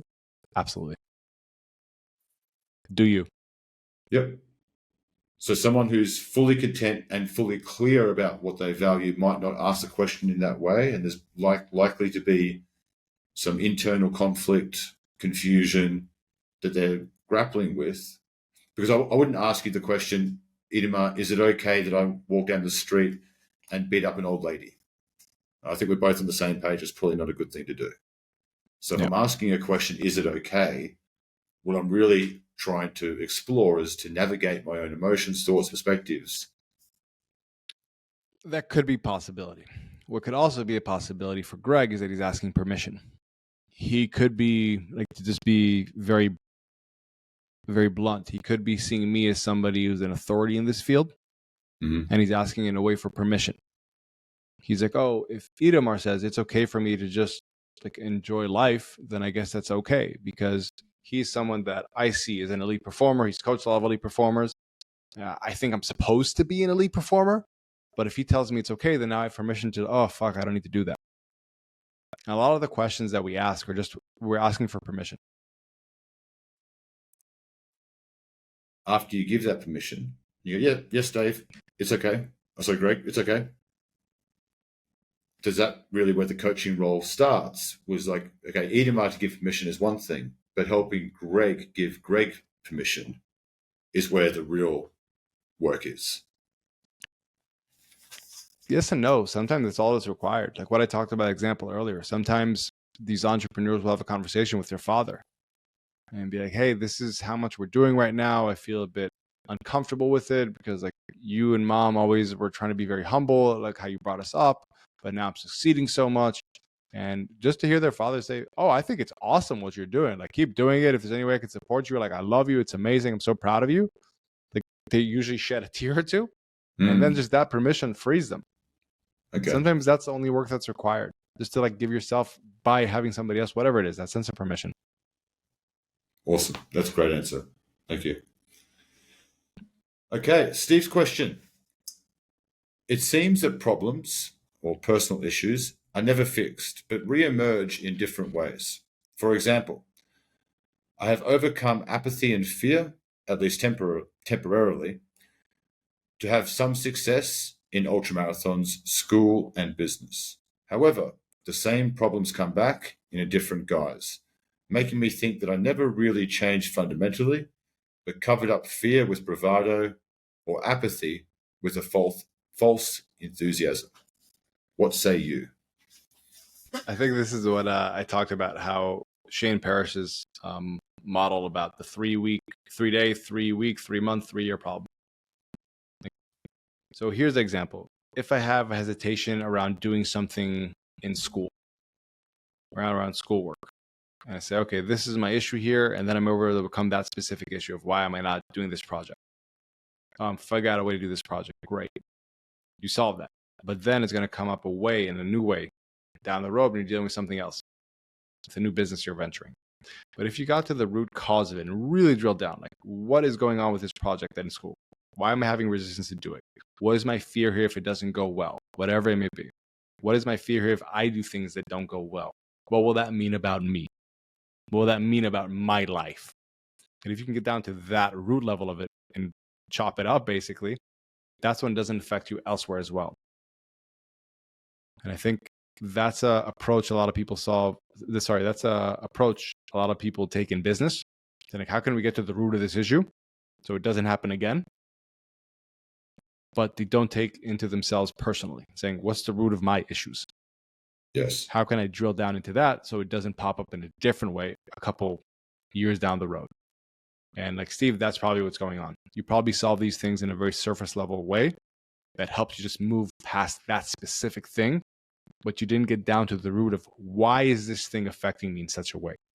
Mm-hmm. So then when something else came, like in a different shape, but same kind of deal, it affected you again.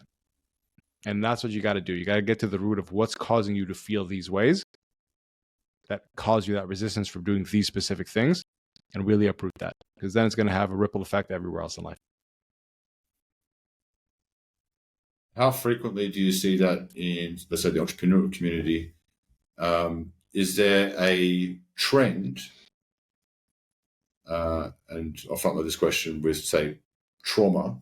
Is there a trend that, for whatever reason, they can ride the roller coaster of business, have some wins, have some L's, different things in different areas, but at the end of the day, if there's something affecting them, which is acting as a constraint in their growth, or is affecting them as an emotional state, that it at some level kind of boils down to some kind of sort of deep trauma or bad perspective, which needs to be identified, broken, overcome. I think it's very common. I think people also kind of know it, but they just think it's untreatable. Here's what I mean by that. So again, in the past, like, oh, I have to go on an ayahuasca trip. I have to go through a decade of therapy. We're just going to talk about this problem. I don't want to do any of those. I don't want to sit in a feeling circle with a singing bowl. These things just don't work. So this is just something it's a problem that just is something I have to deal with. Like if I live in London, it rains outside in the summer. That's something I have to deal with. And people just accept that. So they accept that. They say, okay, I need to learn other coping mechanisms when this pops up again. And I think, again, that's what I'm very proud of what we're doing here. Because I think we're really trying to redefine mindset work and say you can actually get all these things, uncover them, and then get them out of your way very fast by following this systematic process. And a lot of the people that I interact with at conferences are like, I didn't know. I just thought this was something I had to deal with. Like, no, you don't. You don't have to waste 10 years of your life just staring at your past. Yes. And I think that's the big issue. People think this is just something they have to accept. It's a part of business. It's a part of life. You're just going to be a bit confused. Your emotions are going to jolt you all over the place. You're going to procrastinate. You're going to feel overwhelmed. You're going to feel all this fatigue because you're not doing the right things. That's just a part of it. Deal with it. Toughen up. Be a man. Accept that's part of it. And I think that's honestly like where we're trying to change things. Say, we can do this like a person, like very pinpoint, get down to the root of it, uproot it, remove it, you can go on your way. I just think most people think it's not available. It's not available to them. I agree. I think that in the sort of self-development ecosystem, there's certain sort of philosophies which lean towards, let's just spend all of our life looking into the rear vision mirror and sort of unpacking and sort of, talking about trauma and sort of addictions or abuse, sort of whatever happened in the past. Or there's just be pragmatic and just deal with the fact you are this way, like some of those summary statements that we talked about, some of the questions earlier. I think where you offer unique value, which is why I take so much value from both the arena and elite, is that there might be a certain tactical issue or a certain topic we're focusing on. But for me personally, it's all more or less boiled down to the same things, which is, and that you've been great at helping me ask better questions to get closer to the truth. So, as an example, perfectionism, I strive to sort of over-engineer things and so on. And you help me realize that, no, it's not actually perfectionism. It's a fear of the consequences of mistakes. It's not just a fear of mistakes. It's the consequences of mistakes. And so by working on the surface level, this, but on the depth of like what it'll mean about you, life. Yeah. And I mean, I could go on and on, but the point is that only through consistent work and having someone outside of yourself are you able to be prompted in a way to help get closer and closer to the real truth. And the quality of our answers is only going to be determined by the quality of the questions. And we are simply incapable of asking ourselves those questions because we're limited by our own perspectives and our own experiences. Yeah. So you can't have a novel approach when you're going to hold a monopoly on the way you do things. Now that's a huge benefit to me as a participant in both the arena and elite, is that frequent high-level ability to ask questions and sort of lead back to what is the actual constraints holding me back. First of all, I have to be clear about what I want, get that clarity, what's holding me back, and often it's many dimensions deeper than what I would otherwise offer as a reason. Yeah, I appreciate that. First off, and I'm happy to hear that, man. I'll say this to kind of summarize this. This is not, like, to also differentiate, this is not self-deprecating humor, but I do recognize the fortunate spot that I am in because of my background and because of how I look, both like my natural jawline and the fact that I work out every day for the past 20 or so years. Yeah. And that gives people that permission to listen to me willing to listen to someone like me talk about these things. Like, John was the second client I ever had. You know him now, he's in the elite. And I remember him saying, like, when Idamar started telling me I need to understand my emotions, I was like, what? But then when I was like, oh, if Idamar's talking about it, maybe it's okay. And I recognized that maybe that could be my unique place to add value. That because of what I've gone through in life, that I'm not a soft guy with a man bun. That if I talk about this stuff, that we do have emotions that we do need to deal with, people can say, okay, he's kind of like me. He is a strong individual. And him talking about his emotions doesn't make him a weak one. So maybe if I do the same, it can have the same impact from me. Where my mentor from the head psychology of the Mossad used to talk to me about the weakness paradox. That if we can expose a weakness in the right environment, we have the ability to strengthen it. And a lot of times we just think our emotions are just a sign that we're weak. But the reality is, like, they do weaken our ability to be logical. But if we can expose them in the right place and work on them and understand how they can't control us, that's when we can become really powerful. We can become very logical, very strategical, and achieve what we want in life. And I feel like I don't know what's going on. I think there's a character definition which is not accurate for you, which I've been more guilty of than anyone else of bestowing upon you, which is that, Idamar has no emotions. Idamar is a robot. To the point, Claire, my wife, which you know well, for the audience, in our conversations, when your name pops up or it's a topic that we've been discussing, she'll say, yeah, well, Idamar's a robot. She's regurgitating what I've said in the past, but I'll always correct her and say, no, he's not. He has emotions like everyone else. Maybe his emotional oscillations are a little bit less. That's maybe a product of DNA, upbringing, and self-work. What I think is different about you, it's not that you don't have emotions. Of course you do.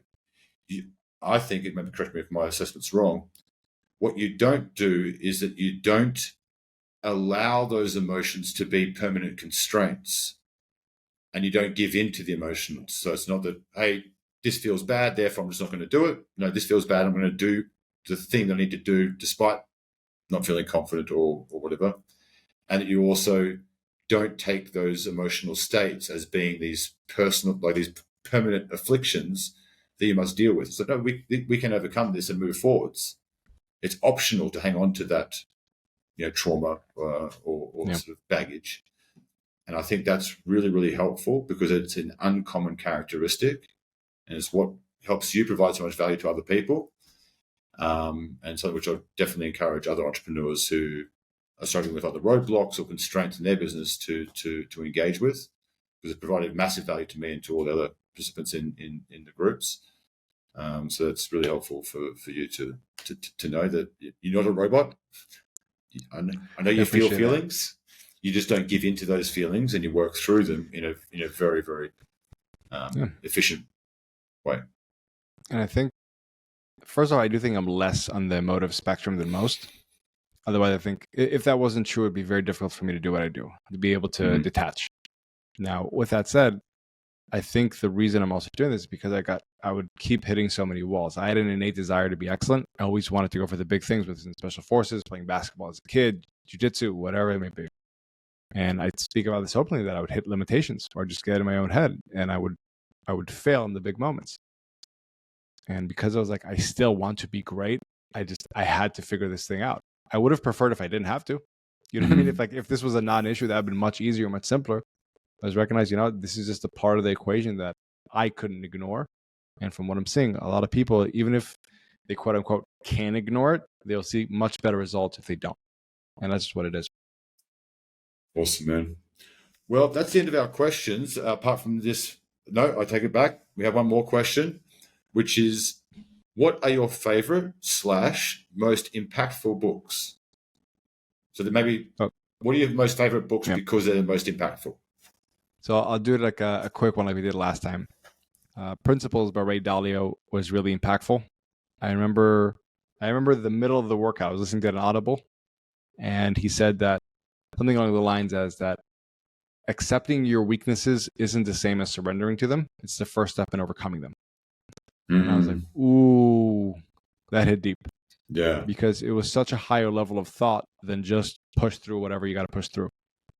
It was a much more strategic approach. Say, okay, if you have a weakness, let's say an external one on your team, that hire around it. Don't just feel like I have to do this. That's a way to approach it. And also accepting that you have, like I had some emotional stuff, doesn't mean that if I accept that this is what is right now, means that I'm surrendering to it. It just means I accept this is what it is right now. So therefore I can start working on it. And for me, that was a big epiphany. And that's a book that I revisit probably once a year. Another one that I read more recently is The Psychology of Money. And my biggest lesson from that, and I don't know if he said this directly in the book, but basically what I took away was that when you stretch yourself too thin in life, you make stupid decisions because you feel desperate. And he said that about finances, but I think it just goes to everywhere in life. It was such a valuable one.